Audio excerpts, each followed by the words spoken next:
couldn't be happier that when I called Brad and said, would you and Kristin come and be the first husband and wife speakers for the breakfast, he said yes immediately. I got to know Brad through one of the other past speakers of the breakfast. His name is Paul Dominski. Delane and I got a chance to visit your offices last week. It was an awesome experience. It's interesting how I don't think, Melinda and I, 27 years ago when we got married, we did not have the plan to own a business together. And I don't think you did either. But one thing leads to another, and you get on that passion train, and you start to make things happen that feel good for you and for other people, and others want to get on board. That's what happened.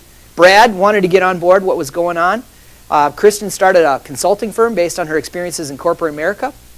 And today they have a wonderful business. I'm so envious, and I've been looking and thinking a lot since we visited your place about how our business can evolve more like yours. The business is called Rev. Rev means dream in French, and they're living the dream. And so I'm really excited to introduce to you Brad Von Bank and Kristin Pardue, who are going to tell us about their business. Thank you. Thanks. Thanks, Paul. Thank you. Well, thanks. We're a little blown away, and we woke up this morning thinking, well, maybe we'll have a intimate fireside chat with a table or two. We could actually maybe just stay seated, have a conversation. So I think it's a testimony to what Paul, Kathy, and the team have all created here and the goodness that resonates in the room.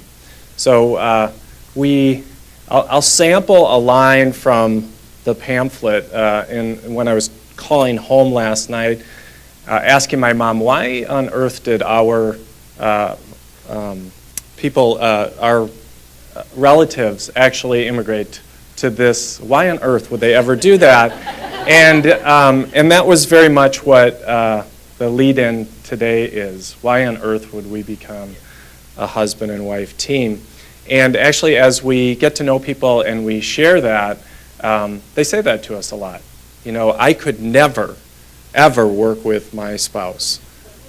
Yeah, and in some cases, people give us the extreme answer of, you know, we would kill each other if we tried to do that. But we're not that novel. You know, family businesses harken back to ancient times, and today about 90% of American businesses are family-run. So there's many people like Brad and I whose personal and professional lives are intertwined, and they're making it work. Yeah. So we're honored to be here. We're really, really excited to tell you our story, how we blended together not only our personal and professional lives, but we also did so in a way where we have a for-profit company and a nonprofit academy. And so we're just going to share our individual stories and then our collective stories. And through it all, we want to weave in the 7 F's, and we'll tell you a little bit about how we view those and the lens that we apply the 7 F's to our lives. Sounds great. Well, I'll start just real quick in terms of my professional background, and you'll see how our backgrounds kind of complement each other. And that's kind of one of the first things that have brought us together. The second thing is around the trust we have for each other, and lastly is around the vision for our future. So in terms of my professional background, I've had the privilege of working for some great companies in town. I started my career with General Mills back in 1991. I came up here from Chicago.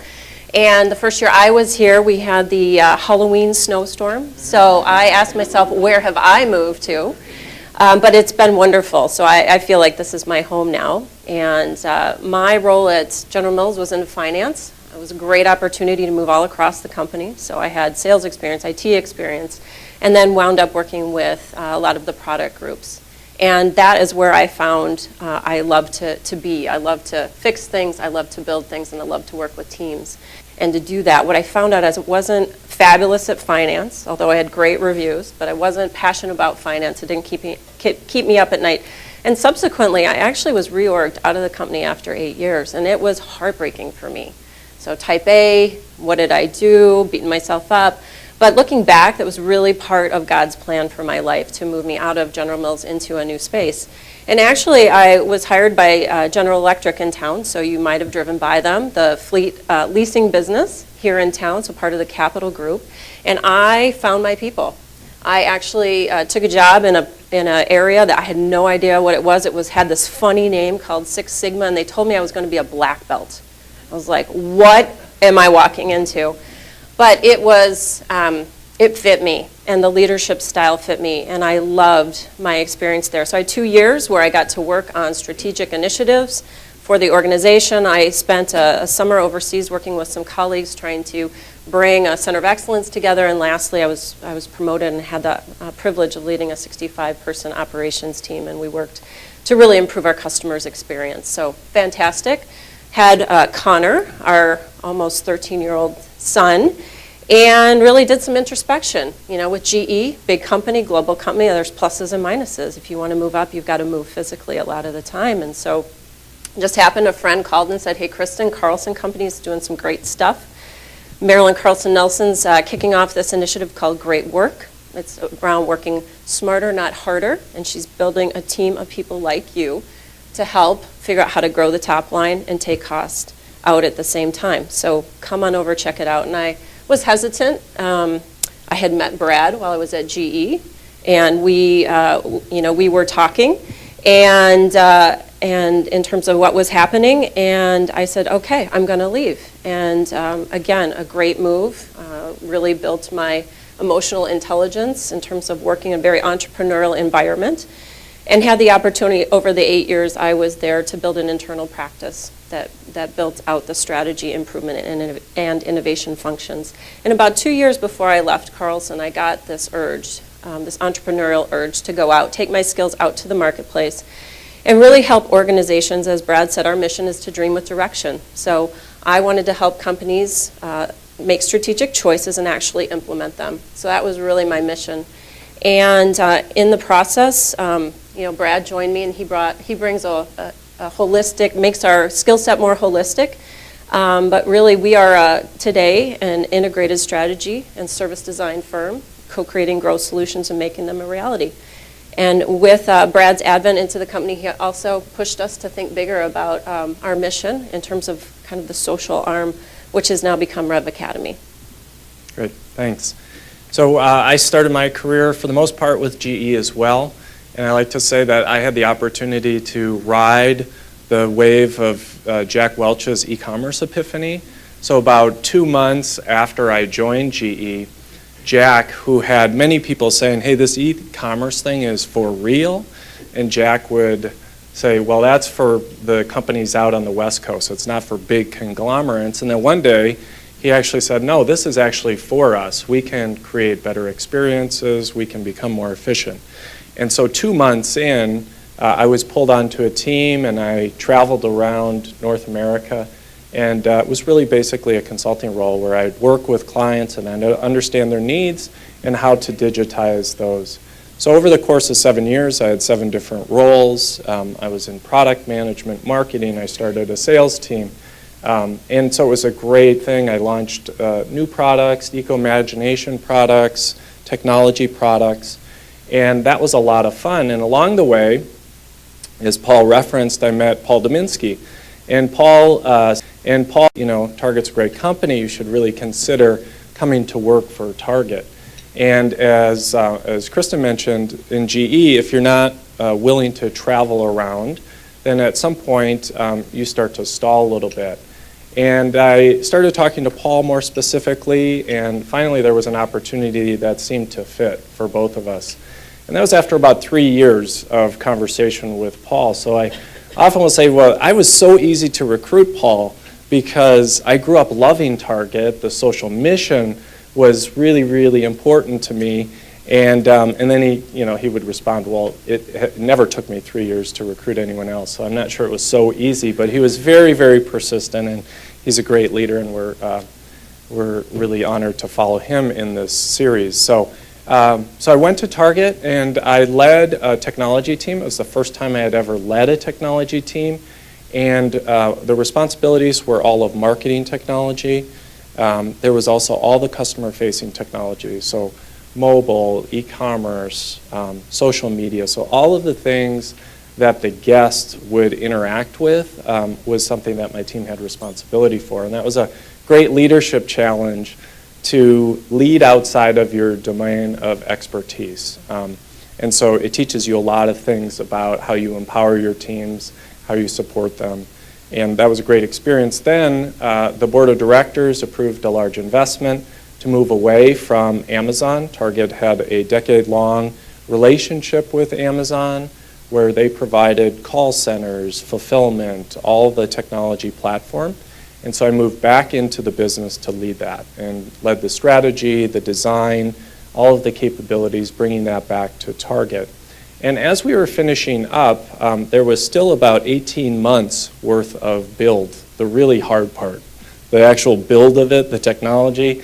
And so Pierre and his team were doing that, and I was thinking a lot. And one of the things that we learned is I was thinking but not necessarily communicating all of my personal dreams. Kristin was having a lot of fun. She was really, really busy and doing great work. And so in my mind, I was thinking, well, this would be great. I'll just join Kristin, and we'll grow this business, and we'll start this academy. And somewhere along the way, I didn't necessarily communicate all of the details. So one day I said, hey, Kristin, I'm going to leave Target, and I'm going to join you. So let's go do this. You can imagine my reaction.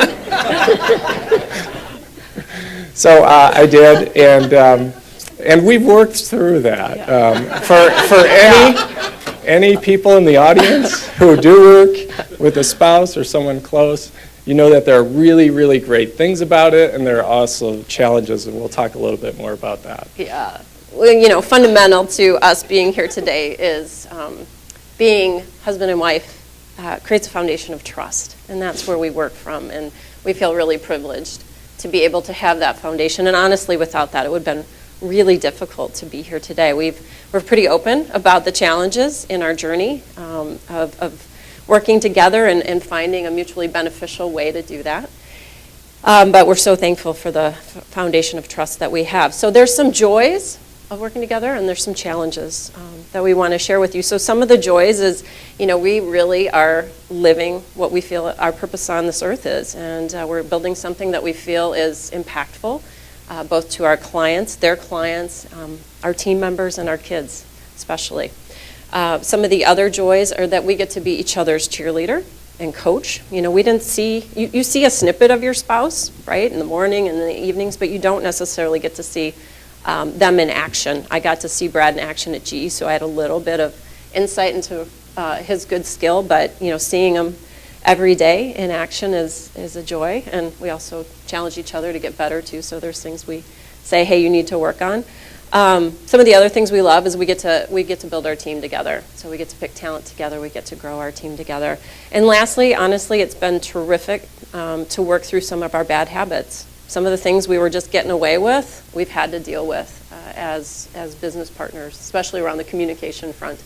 Being able to be honest and on time with our communication with each other has been really great. Well, if you happen to be in a relationship where you're both working, you probably say, geez, I wish I could spend a little more time with my spouse, with my partner, and we get to spend a lot of time together.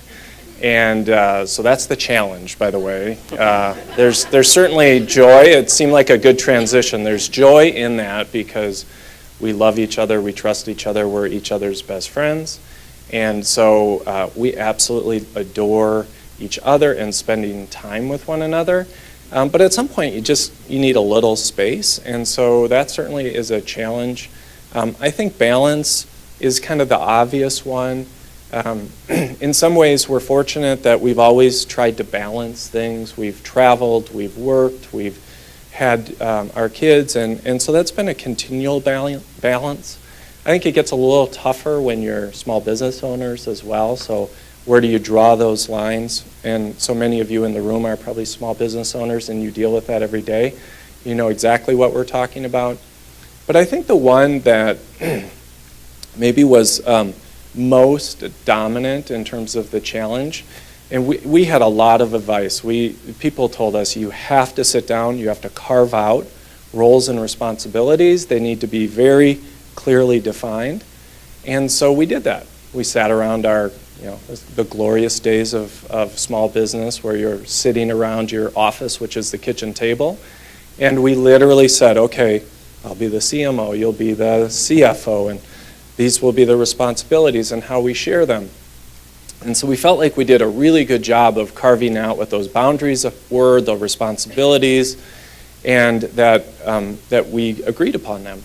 And when you're a two-person shop, sometimes there's surges in certain areas. End of year, she's doing the books, all the finances, and it seems like she's working 100 hours and I'm not. And so you want to jump in, you want to help. There's this natural tendency to do that. And we did that. And I think it was all out of goodness, and we were trying to genuinely help each other. But what it does, or what it did for us, was it started to muddy the water.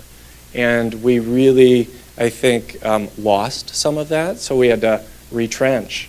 And so we got back around the kitchen table and we said, okay, we really have to clearly define these responsibilities. And even when someone is bearing a little more of the load, we have to respect that. And I think that's where being type A personalities, having had responsibility, we can lean into each other and we trust each other and we know that we're able to do that. So that's been a big learning for us, and we'll probably have to retrench and reevaluate multiple times over the course of our partnership together. And lastly, if we could share some of the 7 F's and how they play out in our lives. The first one, faith, and that's where we start. So believe it or not, our first date was to church. So can you believe this guy? He said, "Do you want to go to church?" As our first date, and I said, high risk, high reward. High risk, high reward. Yep. So I said yes. And we blend. Brad's brought up Catholic. I'm brought up Protestant. So we figured out over time how to blend our faith and our faith practices and honor what each other brings and believes. And the way in which we manifest our faith is through service and through being part of a faith community. It's tough, you know how it's tough. It's being disciplined, but that's a key component to our success, is being grounded in our faith. I think family for us is obviously second, and it becomes very central. We try to incorporate our kids into our business. So yesterday, like maybe many of you, we got a call. Hey, school's closing at 1:50, and that was at about noon. And so we're like, okay, well, we've got meetings, we have other things going on. So we brought them to the office. And they love coming to the office, and they love shredding paper, and they love their job responsibilities at the office, which is, frankly, a way for us to teach some of the things that we want them to learn, even though they're 12 and 9. These are good things for them to learn: how to greet team members, how to engage with them, how to ask them, hey, can I help you? Is there anything that you need? And so they love doing that, and that's really special. We probably couldn't do that if we were back in our old corporate jobs. In terms of finances, we really try to be planful. Living out our faith, we believe that we're called to give back, both in time and talent and finances. And so we dedicate a portion of our income to things that we care about. One specifically is the academy. So the first year of the academy's life, we self-funded that because we believed in it. We continue to fund it with our time and our finances, but we've also supported social venture partners. We have a passion for education and what they're doing in education reform, and so we really try to be focused on where we're putting our money. So we balance kind of the good work that we want to do with the great work that we're doing daily in the business world. When it comes to friends, I was heartened, or I think we were heartened to see that based on Paul's research, that's the area that is most challenging for professionals. I think it was like 45% experience low to moderate satisfaction when it comes to friends, which is a little surprising. But then when you think about all the competing interests and if you have children, the amount of time that you're spending, it starts to make some sense that it is really hard to balance friendships, authentic relationships where you're actually growing, you're getting to know them on a personal level, you're investing in that relationship. And so I think that's, for us, also one of the hardest things to maintain. And maybe that will change over time when we've got a little more flex. We try to be intentional about it. So we, once a month, try to have dinner with friends as couples. And once a month, at least, we try to individually connect with friends and keep those, whether it's a lunch or a coffee. So that's something we try to be intentional about, but it's a challenge for us. True. You know, the other challenge is fitness. We are both athletic people. We grew up in athletics and love what it's done for us as individuals in terms of the lessons that we've learned through it, the leadership opportunities, as well as what it's done for us physically. But Brad and I have been committed to figuring out how we weave it into our daily life. And you'll see, I don't know if you have the picture, but on our whiteboard at work, we actually, on the hour, when we're all in the office or whoever's there, we do 2-minute workouts on the hour. So we get the jock jams going, and we have a little list of what exercises we're going to do that day, and it's optional, but it winds up that's kind of a team building thing, so we try to incorporate fitness there. We also do it as a family, so we've been intentional about the sports we've chosen to keep playing. Golf has not been one of them, unfortunately, because it takes us away from the boys for too long of a time, but we've really gotten into cycling as a family, tennis, and find that that's a great way to do things together and stay fit. Fun for us is an attitude. I think that we try to bring that to our work life when we're working with team members. Just having our kids, as I mentioned yesterday, come in, that's fun. We try to make it fun. And so I think that in our case, that is as much an attitude as it is anything specific. So there are certain things that we don't necessarily want to do, but we have to do, like year-end closing the books. But how can you actually try to insert some fun into that? And so we try to take the approach of more an attitude than anything specific there. Yeah, and lastly, future. So I think it was probably 5 or 6 years ago, we actually sat down and crafted a family mission, vision, and value statements for our family. And we keep that posted in the house. And that really helps drive, our daily decisions. And on an annual basis, we sit down in December, and it feels like the right time to set the goals for the next year. So we do that, and then we check in quarterly. And it's not super formal. It's not like we call a family board meeting, but we do intentionally set aside some time to check in and say, Connor, how you doing on those ski goals? And Tyler, are we really going to play the violin this year or what? So we set goals for ourselves, and the kids set their goals as well, and we're intentional about that in terms of how that helps us build towards our future. That's our story. We're really, really honored to be here. This is a great event, a great organization, a great network of people, and to be able to share our story, to be the first husband and wife, was a lot of pressure, but it was fun. So thank you for the opportunity. Well, thank you. Yeah. Thanks. We'll have Brad and Kristin back here in a few minutes, but now is a chance for us to talk a little bit about what you heard up here. They were very intentional about talking about the 7 F's, and that's really where I want to challenge you right now. How are you incorporating the 7 F's into your work? Ready, set, go.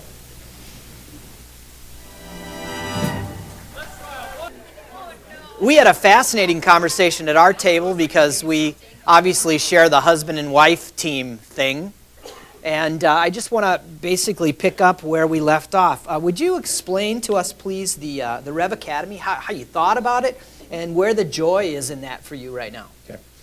There's the long answer, which would be another speech. So I'll try to give the shortened one. We've worked in this evolving space, this digital space, in our careers, our entire careers. We've also been very involved in North Minneapolis for 12, 13 years. And so we saw a bunch of trends, that there was this enormous need for digital talent. You couldn't hire it fast enough. And I see some nodding heads at the Irish Titan table. Right. And we also knew that when working with these kids in North Minneapolis, the digital divide was very real and pervasive. And so we had built up different programs over the years. One of them was to get computers and give them to kids. And so it was kind of the culmination of a lot of that. And so what we do is we start with kids in 5th grade. We teach them how to build basic websites. Then we give them That's awesome. advanced skills like HTML and WordPress. And then we have 2 student-run businesses where they build websites for paying clients, and then they run retail and e-commerce. And so by the time they graduate, they're going to be pretty well prepared for the new digital economy. And so it's been a lot of fun. We started a couple of years ago. By the end of this year, we'll have worked with 700 students in North Minneapolis. And so that is hugely fulfilling. Yeah, and, that's outstanding. Thank you very much. Outstanding. Yeah, thank you. So, I mean, the joy is, it just is seeing the kids and seeing them view the future differently. So tell me about the roles your kids have in the business. I mean, you said you have little jobs for them. We do. Tell us about that. We do. So we kind of play to their strengths. So our oldest he's very kinesthetic, so he loves to do stuff with his hands. So we give him like label making duty and, Pendaflex folder duty and things like that. He'll advance, and we'll figure out some fun ways to put his skills As an to work. IDP. Yeah, absolutely. And Tyler, our little physical one, we give him brooms, we give him vacuum cleaners. He will mop, he will sweep. He would been my grandpa's delight had he still been here. But he'll do anything physical to help clean up around the office. And so we love that about both of them in terms of playing to their strengths. He's our mini Trump, too. When Yeah, he was true. 5, he started asking us, so what happens to Rev if you die? Well, asked me that. Mom would get, Yeah, if I Dad would die. get it. Well, what if he dies? And then we, for a while, started sleeping with one eye open. Yeah. Just right, kind yeah. of wondering what this was all about. But from that very early age, when he comes into our office, he's like, well, we got to go up. We have to build when we grow up another level. And so I don't know what that's all about, but We tell him to go kick a ball for a while, Tyler. Yeah, just be a kid. Yeah, just that's- relax a little bit. Well, you talked about the communication Yes. thing. I'm listening really carefully about this right now. Okay. How do you shut it off? I mean, literally, how do you shut the work off when you need to do that? Yeah.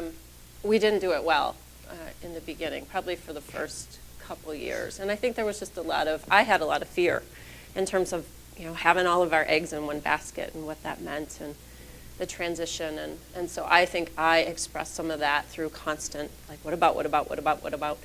And I think just over time, as we've worked through our roles, we've aligned our values, because values at work are a little different than values at home, and what each of us get enrichment from and how we show up. I think we've created an alliance as to now when do we draw the line in the sand. So 9 o'clock, line in the sand, no more talking about work. And so I think it's probably peace and it's intention that helps get us there. What do you think? Mine was very flippant. It was like a bottle of red wine, because you said Yeah. how. How, and yeah, I didn't yeah. know. I didn't quite know the when, but Yeah. no, I think seriously, it will be a challenge. It will always be a challenge, and I think that's the reality we chose. And we just have to manage it, really be intentional about it, and forgive ourselves from time to time, because it's not going to be perfect. You mentioned fear. Yeah. So where's the fear at today? What I'm observing is you're beyond the survival stage, and you're really building towards something, but the fear kind of never goes away, does it? So where is that right now for you? Why don't you start? I don't know if it's a strength or an opportunity. I generally am not a fearful person, and I think, and I mean, if we weren't married, she would have been my first pick to start a business because of her talent and what I think of her. So if I couple that with the things I feel like I do fairly well, there wasn't a lot of fear for me. There was unknowns. There were things that I knew we needed to learn and figure out, but I wouldn't have classified them as fear. I think fear crept in when it was like, oh my gosh, are we going to figure this out? Not the business side, but are we going to figure out how to work together? And those were the moments of fear. Like, okay, like, we love each other. Things are going great. On the surface, it looks wonderful, but are we going to figure this out? And do you have anything to add? Yeah, I mean, I think we're built differently, Yeah. and I have a bit of a worrier in me, and so whether worry equals fear, it just depends. But, I think Brad and I are both crazy about quality in terms of, what our team members experience when they work with us and what that means to our clients and how we deliver our services. And so as we grow, there's a bit of, okay, how do we maintain our Net Promoter Score? How do we maintain, the service delivery that we're looking to? How do we maintain, the recruiting that we want to do and get the right people on the bus? Because that makes all the difference. And so I think it's scaling in general. Like, can we do this and do it at the level that we expect to do it? Yeah, well, let's talk about that. I think the last question here is, what's the vision? So you've made it through the survival stage. Yep. You're obviously touching on a whole bunch of kids. Yep. The business is thriving. What can we expect from you in the next 5 to 7 years? well, last night we accelerated our plans. I'm happy to announce that we Yes. accelerated our Yes. plans to open the Rev Napa Valley office. Yes. It was going to be 5 years, and now it's next month. So Yeah, okay. next month. We are very, very actively looking at that. Okay. Has he told you that yet? Oh, yeah, that was a designed Okay. Yes. idea. No, I mean, it is about quality, right? So people have asked us and said, well, you know, this could probably work in another city. This combined serving kids and actually doing the good work with clients. And we, you know, it was first brought to us by one of our team members when very early on, he had been with us, I think 6 months. Mm-hmm. It was his mid-year review, and we were going through his individual development plan. And his 3 to 5 year plan was to open the Rev Chicago office. Like, oh, wow. We didn't even have that plan, so let's talk about this. And so, you know, it's good to have people with you who are ambitious. And so that got us thinking a little bit. But central to that is scaling. And we were talking at the table about infrastructure. Mm-hmm. So we've tried to be very intentional about building out our infrastructure. Some of that is glamorous, and some of it's not so glamorous, Mm-hmm. like building out tools and templates and building out scaling technology so that we have a knowledge warehouse. And those are things that will help us over time, but they are heavy lifting. It is grinded out stuff right now. And hopefully what that allows us is that if we do decide that we want to expand, we would be able to do it with the quality that we want. Yeah. So our mission right now is to serve Twin Cities businesses. There's a wonderful group of companies here, so a lot of opportunity. But we're going to outgrow our space. You saw it. Yeah, that's right. We've got 2 suites, one for the academy, one for the business, and we're going to bust out of those at any moment. And so we have a bigger vision of an asset at some point, probably on the north side, to help, you know, rejuvenate Broadway where we are. If you guys have taken a left on Broadway off of 94, which not a lot of people do, it's in dire need of investment. And so that's a fear point for me because I want to maintain all of these wonderful things we're doing. But, you know, part of what Brad continues to challenge me to do is think big and think about how we could also be part of revitalizing the Broadway corridor. And so, you know, I could see us in a building where we've got the co-location still, we've got the academy flourishing, we've got our business flourishing, and you know, we have a real presence in the community. That's outstanding. Well, on behalf of all of us, we're grateful that you're a part of the North community and helping revitalize that. Thank you so much. You're We welcome. really Thank you, appreciate guys. it. So don't go anywhere now.